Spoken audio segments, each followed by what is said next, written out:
Nina bakambombo omnyama indaba ze1KZNTV nifundele uphilano kaCebekhulu kwamzimba umntwana uyakhuleka. Nazi indaba esithi yizo ezihamba phambili namuhla. Uhulumeni uthembise ukulwa nobugebengu emngceleni. Oshiswe nge-ACID ufuna isijezo esinzima kanti bawezwa ngendaba amanzi kweyasempithi. Siyanemukela nina bendloveni amandla kwindaba zethu ze1KZNTV.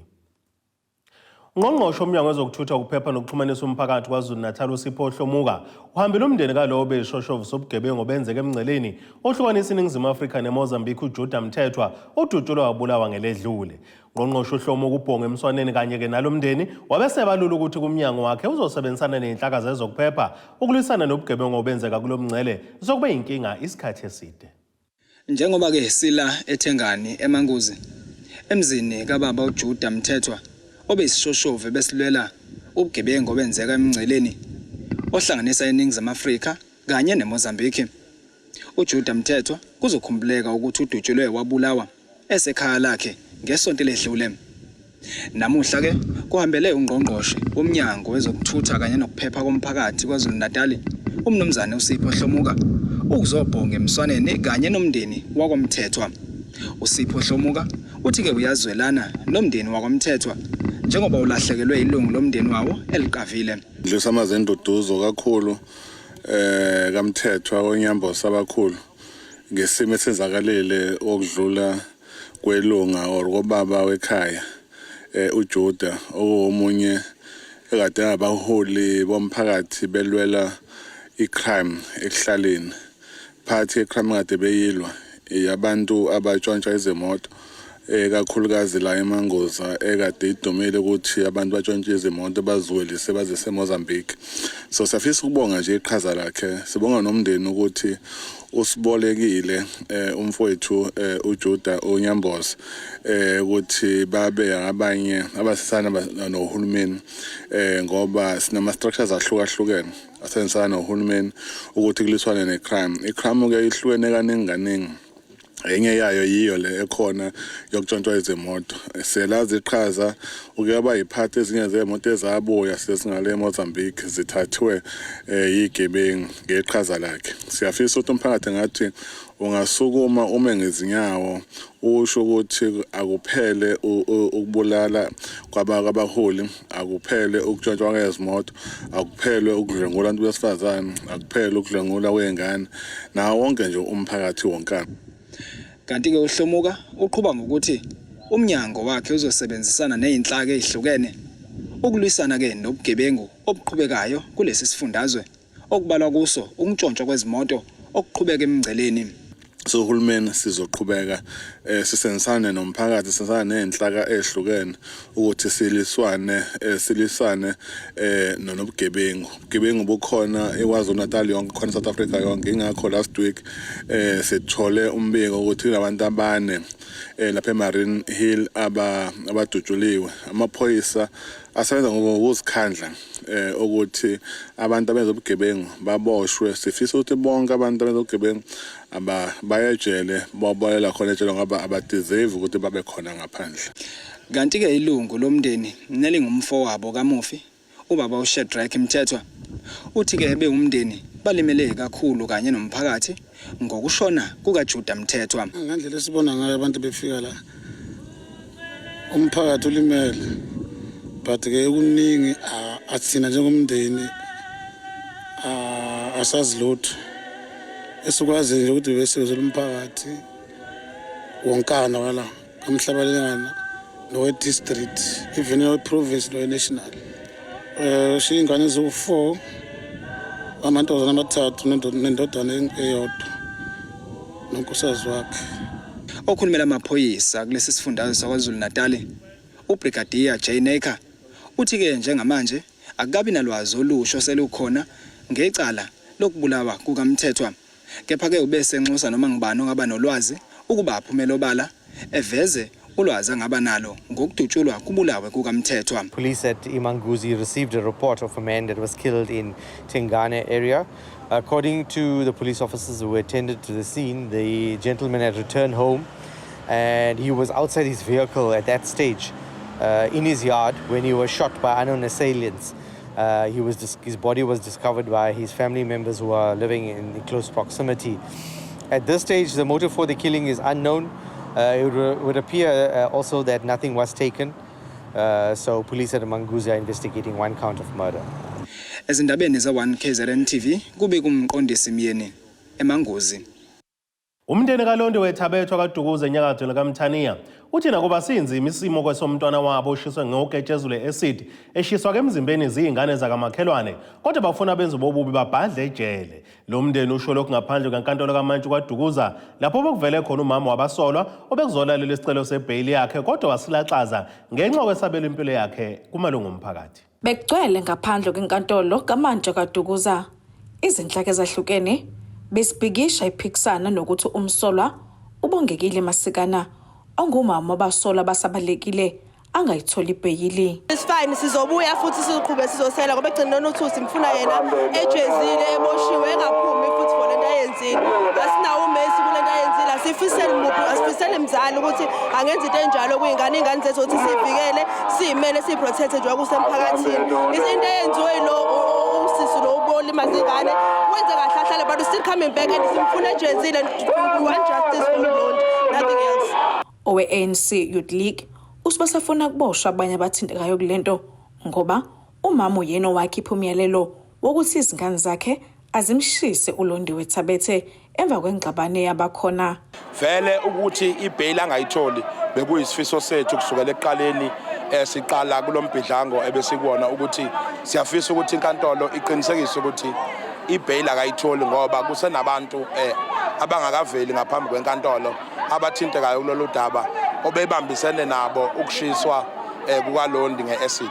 Ungumama walomntwana usisinzima isimo abhekene naso kodwa ubonga ukweseka kutholayo emphakathini. Akhona ngasho ukuthi ngijabulile ngoba akakwazanga ukuthi aqhubeke nesicelo sakhe sebail. Engikufisayo ngathi nangalela langa futhi kungaba kanjalo.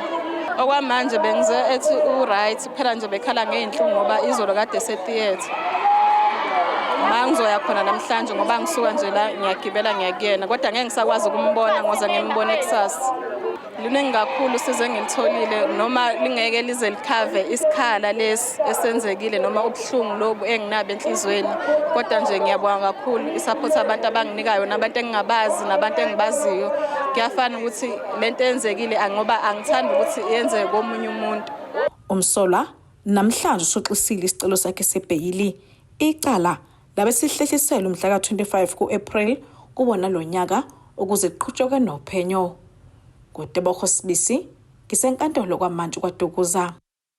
Umphakathi wasebaleni eSweetwaters eMgungundlovu maphakathi kwaZulu Natal uthi sekupheleke izinyanga ezinhlanu ungenawo amanzi uphila ngokuphuza nenkomo exhaphozini. Uthe kokunzima kakhulu ukuthi imoto ethwala amanzi kayithelele wonke umuntu uma ngabe kuthukeke yaqhamuka.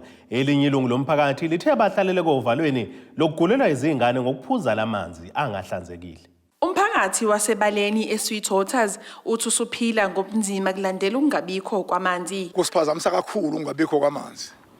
Kakhulu siphazamiseka kakhulu impela kwamanzi ngoba uke uthi ufuna amanzi kuthiwe kokho amanzi kutholakala amanzi wena ompopa ababekiwe la khona manje kulonyaka nje njengoba kade kuzokhethwa bambela amapayipi la gcwele ambelwe nanka gcwele ambelwe la bafike laba bakomasipala bambela amapayipi bambela amapayipi kodwa ayikho indawo kulanda amanzi bawambele nje amapayipi awagqiba phansi base bewashiya kanjalo lawo mapayipi akho ndawo lelanda khona amanzi akho ndawo lasibona khona ukuthi mhlamba amazoqhamuka la ezela kuthini awekho amapayipi kodwa bawafakile agqitshwe la phansi agqitshwelwe nje ubala esingaboni lutho kuzokwenzekani ngawo esingathi amanzi azawalandapi. Sishoda kakhulu impela ngamanzi umphakathi wethu impela uhlupheka kakhulu ngamanzi siswele kumanje sidla amanzi ehlathi. Laba bathe izingane seziqala ukugula. Into yokuqala esibhekene nayo nje challenge kakhulu kuthina amanzi. Kule ndawo sekuno 5 months singanawo amanzi. I-water tank ifika once in 2 months. So ngesikhathi i-water tank ingafiki namanzi singenawo sidla amanzi emvula. Uma ngabe izulu linganethanga sidla amanzi asemfuleni. Asinayo indawo eyisiphethu so sidla amanzi asemfuleni ohambayo njengalo ola. okwenza ukuthi egcine sigulelwa yingane. Abantu abaningi la emphakathini banezingane, so uthola ukuthi izingane seziye eklinikhi zinereshi, ezinye zikhishwa izisu ngoba zidla amanzi angcolile. Iqembu le-DA lithe selibhalele inhlangano yamalungelo abantu. Esesikwenzileke thina njenge-DA iqembu eliphikisayo kumkhandlu sibhaleleke municipal manager samcela ukuthi bazame ukulungisa lesimo ngokuphuthumayo. Sizophinde futhi sibhale incwadi sibhalele inhlangano le i-Human Rights Commission ukusicela ukuthi iphenye ngokuhlukunyezwa kwamalungelo abantu bala ebaleni. Umasipala uMsunduzi uthe ugesi unomthelela kule ngqinamba yamanzi. Ingxaki enkulu ekhona ibhekene ne-area yakavundlela yonkana. Iwadi newadi uthola ukuthi kunendawo lapha amanzi angaphumi khona, kwezinye uthola ukuthi ayaphuma. Yini imbangela yonke lokho? Imbangela ukuthi amanzi abantu oqala sebebaningi kakhulu endaweni kanti ischeme sasingakhelwa abantu abaningi. That's nje challenge number 1. Secondly, kunama illegal connections. La uthola ukuthi abantu bakithi sebeze ba-connecta kwi-bulk, abaconnectile kwi-retic. Uthola ukuthi amanzi awasafiki kuma-reservoirs, ahambe bewathatha lapha endleleni. Ngenxa yezakhiwo ezintsha egcina abantu bakha kuzona bese beyahamba beyoziconnectela amanzi illegally. But njengamanje enye into ephinde yaba ne-impact kuyona into ye-load shedding. The moment singena ku-stage 6, sibe ne-problem yokuthi ugesi uhamba izikhawu eziningi almost 6 hours. And azihlangani indawo lekuthiwa ise-Howick West Water Treatment Works la isuka khona amanzi bese thunyelwa endaweni ekuthiwa ise-Groenkloof la isephampwa khona eseyiswa kuma-reservoirs akavundlela. Ezindabeni ze-1KZNTV ngu-Ayanda Dube ngibika ngise-Sweetwaters eMgungundlovu. Ake sithi ishelele itolo mbukelo sophinde sibuye nezinye zeindaba zethu.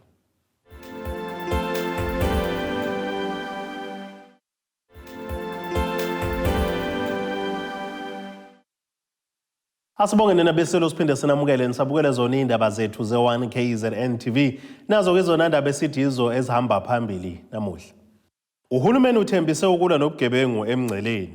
Oshiswe nge-ACID ufuna isijezo esinzima kanti bawezwa ngendaba amanzi kweyasempithi. Umnyango wezokubusa ngobambisana neindaba zomdabu kulesifundazwe usuxa kuyiphatha kwamalungu e-IFP okwenzeke ke insuku ezimbili kulandelana ngesikhathi kunomhlangano okhipha umeya kanjalo nosomlomo kumasipala kwaNongoma enyakatho lesifundazwe. Ngomsombuluko nayizola amalungu e-IFP abebhikisha ngaphandle kwamahhovisi alomkhandlu ekhala ngokuthi kangeke avuma umasipala othathwa ngabantu abangabavotelanga. Lo mnyango uthi ungabazi ukuthi umhlangano ohlala izolo kwaNongoma okhethwe kuwona umshangano indaba we-NFP waba ngumoya kulo masipala kanjalo nobabongiwe Sithole waba ngusomlomo uthi busemthethweni. Umnyango futhi uzichitha ngokungananazi izinsolo ezenziwe inhlangano ye-IFP izibhekise kumphathiswa womnyango unkosikazi Bongisi Sithole Mloyi zokuthi uyagxambukela ezindabeni zemkhandlu. Lokhu sikubona njengobufakazi bokungayiqondi kahle imithetho nemigomo elawula ukusebenza kwemkhandlu. Le mithetho inika amakhansela anoma imuphi umkhandlu ilungelo eligcwele lokudlulisa isicelo sokuthi umphathiswa athumele umuntu ozohlalisa umhlangano uma esesifakile lesi sicelo kusomlomo kanye nemanager kamasipala kodwa sangemukeleka futhi sanganakho. Isasizo umthetho okusebenza komasipala sithi uma kukhona ongandelanga ngemigudu efanele inkantolo yona siyoxazulula lolu daba. Nakunemithetho emibili regulator ukusebenza komasipala, Municipal Structures Act, Municipal Systems Act, ebeka ngokucacile ukuthi esikhathini la khona umkhandlu ungakwazi ukwenza khona ama-affairs akhe.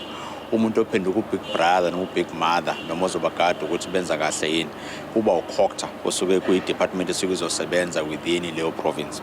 Isuke inawo kamandla ukuthi uhlalise meeting uma ngabe kuwukuthi ukusebenza kulowo masipala seku-dysfunctional. Kubizwa ubani nobani umuntu obacebayo ukuthi asasebenze kahle, amakhansela asuke lapho sokuthi namaqembu ama-political party asuke khona yiwona afika asho kakhokta ukuthi asisakwazanga ukuhlala la isikhathi sathi sabaside sicela ukuthi nisisize khokta ngoba kunezinto noma ama-budget esingakwazi ukuthi approve izinto ezidinga ukuthi zidinga i-council meeting engingasakwazi ukuthi kusebenze. Uzikalala uthi khona neminye imigudu efanele umnyango ilandele uma kuwukuthi isikhulu salowo masipala ziyahluleka ukuhlalisa imihlangano ephuthumayo. Sekubalekileka from ukhokho ukuthi awufike ulandele yonke imigomo nemibandela ebhalwe lapha kule mthetho emibili, Municipal Systems Act, Municipal Structures Act, ubize ngendlela right, sufficient notice must be given to ama-council, i-agenda kube clear ukuthi izokwenzani kahle kahle, ihlale nequorum ibe khona, kube khona nama-minutes, khona kuzoba khona record ukuthi kwenzakale, wenzelani na. Bakhona umuntu ozo-challenge yonke le process, alihamba lonke record njengoba linjalo lihambe liye enkantolo, kube inkantolo ezofika i-assess ukuthi ngabe into ihambe in compliance with umthetho yini noma mkhona mhlambe la ngazange uze kuhambe khona kahle. Kudeboko Sibisi, ngiseThekwini. Inkosi yesizwe sakaMadlebe empangeni enyakatho nesifundazwe KwaZulu-Natal uZenzo Zungu uthi bakhathazekile ngegameko zobugebengu bokwebiwa kwemfuyo kubonakala sokuyinsakavukela kuhle komchilo wesidwaba kuyona le ndawo. Lokhu kuze emva kuba ke kuphinde kwatholakala ezinye imbuzi ezili-19 zivalelwe komunye umuzi. Ekhuluma neziko lezindaba le-1KZNTV inkosi uGwabini inxusa abantu abalahlelwe kwemfuyo yabo ikakhulukazi imbuzi ukuba basondele bazobheka ngaphambi kokuba ke zedluliselwe kwabakazidlodlo. Kubonakala ziya ngokwanda izigameko zokwebiwa kwemfuyo ngaphansi kwesizwe sakwaMadlebe nokukhathaza kakhulu inkosi yakule ndawo. Phambilini inkosi yesizwe ikiyabiya ngesigameko esifanayo. Inkosi uZungu inxusa amaphoyisa balisukumele phezulu udaba lokwebiwa kwemfuyo kule ndawo. Sekusikhathaze kakhulu lento ubugebengu sithi siyabehlisa engathi buya banda mawala ngendlela okwenzeka ngayo ngoba akunqamuki sabathe siyakhuluma ngaka akunqamuki kangoba nje le zambuze engake ngakhuluma ngazo phambilini ezagcina zithathwa amaphoyisa kwakhona umuntu oboshwayo lo muntu asizwa noma wanzwa kanjani ngoba laba ababembambile ababezwanga enkantolo bezofakaza kodwa sezwe ukuthi imbuzi amaphoyisa azisa ePoundini abuya yilanda wona azitshala lapha azitshala khona.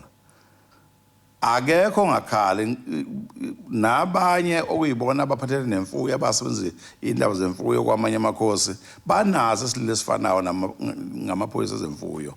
Manje ke asazi ngoba bengangikhulumela nomphathi uyena umphathi ungubani ukuthi ngisacela ukuthi sibe nomhlangano nalezi ikhulu eziphethe amaphoyisa emfuyo ngoba umonakalo omningi nawo odalwa amaphoyisa emfuyo ngoba ahlangena amanye nezigebengu amanye izigebengu kwawona yileso simo la nje ngesinye isikhathi khona inkomo eyatholakala enqutshini amaphoyisa ayithatha kodwa umuntu amdedele egcineni inkomo yahamba kodwa yaziwe ukuthi kwagcina kwenzekeni necala likaze lithethwe sesikhathele yilento siyacela.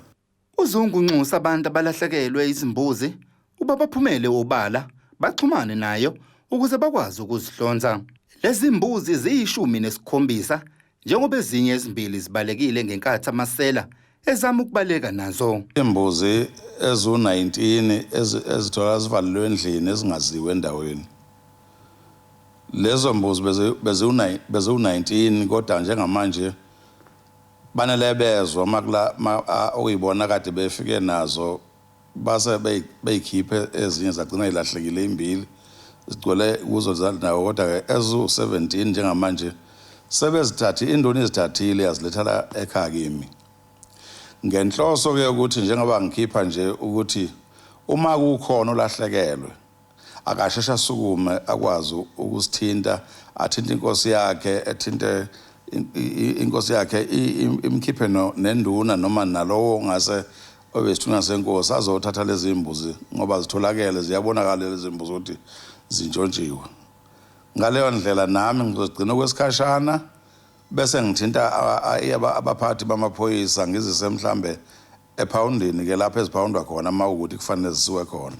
Ngiyacela ukuthi noma ngabe ubani owaziyo ukuthi umuntu olahlekelwa yilezi imbuzi amthinte noma ngabe ngoba kungenzeka mhlawumbe ukuthi omunye mhlawumbe akanayo iTV kodwa ngiyacela umakhelwane wakhe amthinte ukuthi khona imbuzi asezibonile ezikanje ezisenkosini yakwaZungu kwaMadlebe.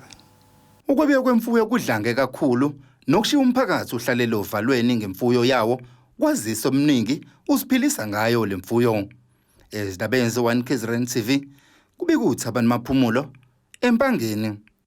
Sekuzoba kumlando ukuthi ojahidada bahamba amabanga amade uma ngabe beyake inkulisa emahlaba eMsinga amaphakathi nesifundazwe KwaZulu-Natal njengoba kuvulwe ngokusemthethweni inkulisa ebizwa ngokuthi iphathe kahle.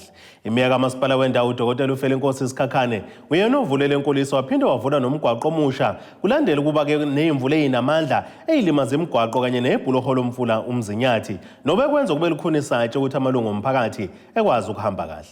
Bekukuhle kudelile ehholo lasemahlaba eMsinga lapho umkhandlu waseMsinga ujabulisa amalungu omphakathi ngezipho kanye nokufezekisa izikhalazo zalomphakathi. Ukhansela uDokotela uMeya uFelinkosi Sikhakhane uthi njengomkhandlu bethule ngokusemthethweni inkulisa endaweni yaseMthaleni wabika nokuthi isiqalile ukusebenza kanti namalungu asebenza phakathi ayiphethe kahle. Ubese landisa beziko lezindaba ze1KZNTV ukuthi bavule nomgwaqo lokhu kulandela emva kokuba izimvula zilimaza umgaqo kanye nebhuloho lomfula uMzinyathi obekwenza abantu bakulendawo bengakwazi ukuhamba kahle. Siqale endaweni yaseMthaleni lapho ebesiyokwethula khona icrash ebizwa ngokuthiwa iziphathe kahle. Sathola umphakathi omningi ujabule uyijabulele icrash futhi uyiphethe kahle ngoba sebeqalile ukusebenza kuyona. Bayiphethe kahle sase sishiya ke sasuka futhi sabheka lapha ya emgwaqweni obizwa kuthiwa umfula Muni road olengela umfuleni uMzinyathi. La sinenkinga khona yebridge elivele ngenxa yalezi imvula ezinkulu avele lahamba phezulu umanzi ahamba phezulu kwebridge. Siye safika khona sayozibonela ngamehlo saseke sesivula ke lomgwaqo wethu ke esawakha khona. Khona manjalo ubesethembisa ukubiza umphakathi wonke waseMsinga ngenyanga kaNhlangulana ukuba bezoxoxisana ngezinhlelo kanye nokuthuthukiswa kwabantu nendawo yaseMsinga. Umphakathi sizowubiza wonke waseMsinga ngoba phela uzokhumbula ukuthi unyaka wethu uqala ngoJuly. Sizowubiza ke umphakathi ekupheleni kaJuni. Wonke amawadi wonke siwahlanganise bese sethula ke kahle ukuthi senzani. Esontweni elizayo sazoke siyoba khona lokho ke kuthiwa strategic planning.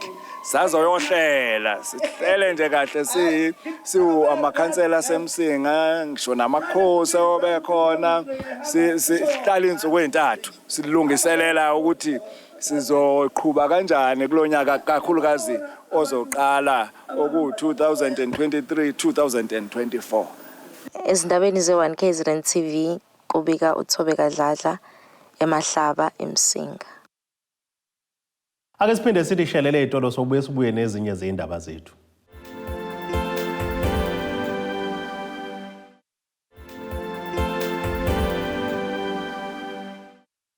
Ninebesila sibonge siphinde sinamukele nisabukele zona izindaba ze1KZNTV nazo izona ndaba esithi izo ezihamba phambili namuhla.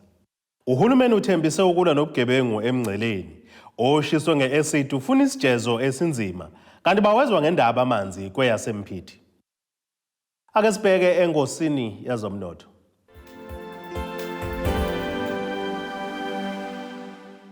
Iranda kuleli bizo 18.26 cents kwidola laseMelika bengu 22.14 cents, kupondo waseBrithani libengu 19.46 cents, kwi-euro yase-Europe. Intengo yegolide ime $1,836.49 cents ounce, kuthi intengo yoyilo ongahluziwe yona bengu $83.05 cents umphongolo. Ake sibheke engosini yezemidlalo.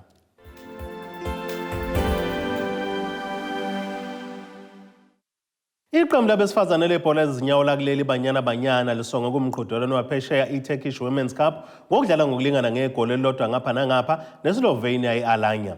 Ibanyana kishaya igoli lokulinganisa ngesihombe sesibili elizeno Hilda Makhaya emva kuba kibi lokhu ilandele ngemuva kulandela igoli leSlovenia elibekwe nethini ngesihombe sokuqala nguAdriana Mori. Ibanyana kizoba ke nelinye ithuba lokuqinisa ke ewindini elilandelayo leFIFA lemidlalo yamazwe angamazwe ngasekuqaleni kwenyanga kaMbasa ngaphambi kokuya kwindebe yomhlaba ezokuba ngoNtulukazi uJulayi eNew Zealand kanye nase-Australia.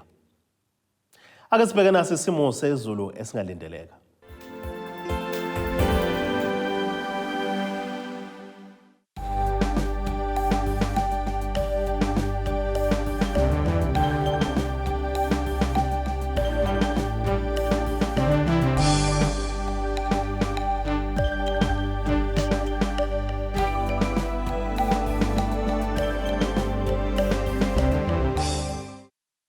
Nina benyathi emnyama kandaba ejame ngomkhonto phezulu komzimvubu amamponda isabuka ehlelo kwamzimba umntwana nethemba lonke le indaba sithi khumu kuze kube ngokuzayo.